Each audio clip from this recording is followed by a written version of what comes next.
The morning sun cast a golden glow over the sprawling countryside of Sydney as Clara, a young woman in her early 20s, embraced a fresh start. Having left behind a painful chapter of her life, she found solace in her modest apartment near a dense forest. Her new beginning was marked by quiet strength and determination. Yet, Clara harbored a unique secret: her extraordinary ability to handle snakes, a skill she had carried with her since childhood. One day, a frantic knock interrupted her peaceful morning. It was her neighbor, Daniel, his face pale with fear.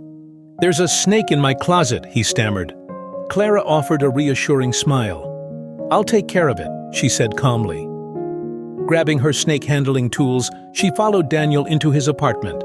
There, coiled in the shadows, was a venomous snake. With practiced ease, Clara captured it and safely released it into the nearby forest. "You're amazing," Daniel said in awe, handing her some money in gratitude.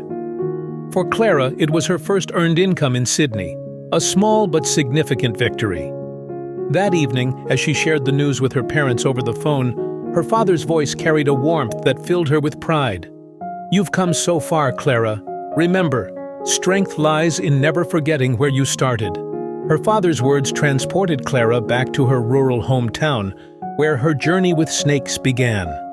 As the village's unofficial snake catcher, her father often took her along on his rescues. At first, young Clara had been terrified of the slithering creatures, but over time, she learned to see them differently, not as threats, but as symbols of survival. One day, Clara received a call from a luxury hotel about a large black snake near their tennis courts. Armed with her simple tools, a brown bag and a snake hook, she swiftly captured the snake, earning applause from the gathered crowd.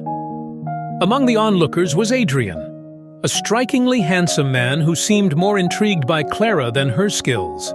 Their connection was instant. Adrian showered Clara with affection, whisking her into a whirlwind romance filled with lavish gifts and grand gestures. But despite his charm, Clara's passion for snake handling remained her true love, a passion Adrian quietly disapproved of. After their marriage, Adrian's initial charm began to fade. His disapproval of Clara's work turned into open contempt. "It's embarrassing," he said one day, referring to her snake handling. "This isn't the kind of thing people in my world do." Clara's loyal pet snake, a lifelong companion, became a target of Adrian's scorn. "That filthy thing doesn't belong here," he sneered.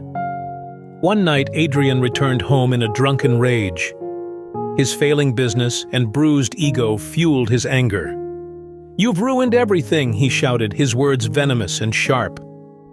When Clara tried to leave with her snake, Adrian struck her. That night marked the breaking point. Clara knew she had to escape. Determined to reclaim her life, Clara bought a one-way ticket to Sydney. In her new city, she thrived, volunteering at a wildlife rescue center and sharing her snake-handling stories with new friends.